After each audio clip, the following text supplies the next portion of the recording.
So here we are again, the end of another year. It hardly seems 5 minutes since we did the last review of the year. 2017, what a year it's been. Trump, the new May government, an election unexpectedly, Article 50 being triggered, and quite a lot of political changes across Europe and the world as some of the big players face elections. So, an interesting and somewhat unexpected year. But for the department, it's been a really pivotal year in setting the stage for our future. We've had a number of very unwelcome and impactful terrorist events. The weather, as always, has tested us, and particularly our resilience teams. And of course, we had the terrible fire at Grenfell almost at the mid-year point of the year. That and other changes have meant that we're a very different department now from the one we were then. We're much bigger. We've got new work to do, particularly in the building regulations and housing policy space. But more subtly than that, we are taking a much stronger interest in the work of our partners from a framework and assurance point of view. Now, for the Directorate, that's having an impact. The ongoing LEP review and the resulting framework will change the relationship that those partners have with us. And that will be important to think about as we move from 2017 into 2018. But a word or two about us. I think we've had a great year. We've had lots of fun.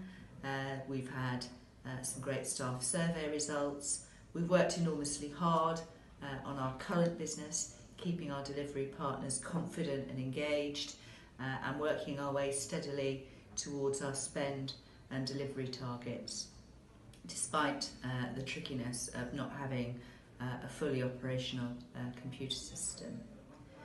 We've kept the confidence of our partners. They have a good and hearty respect for us, and they understand exactly what they need to do to deliver their part of the programme delivery contract.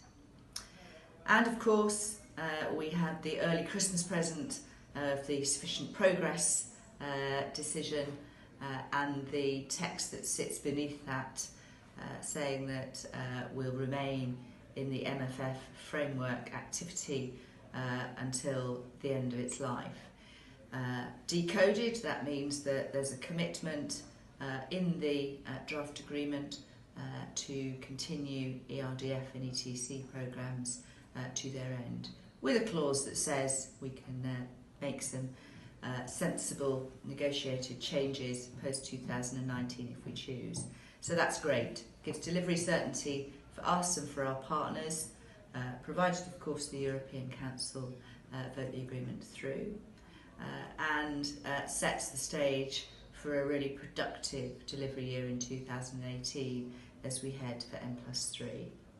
So as we look to next year, steady as she goes on delivery, keep up the good work across all of our contracts and our projects. We're going to work hard on delivering the last important functionality of e-claims very early in the new year. And of course, we'll be working through our scenario plans for exit and working with colleagues across the department and across Whitehall to create the right future for growth delivery through our policy development. So thank you, each and every one of you, for what you've done for the team this year. Every bit of work has made a contribution to our success. So I wish you a very restful Christmas and a very interesting and exciting 2018.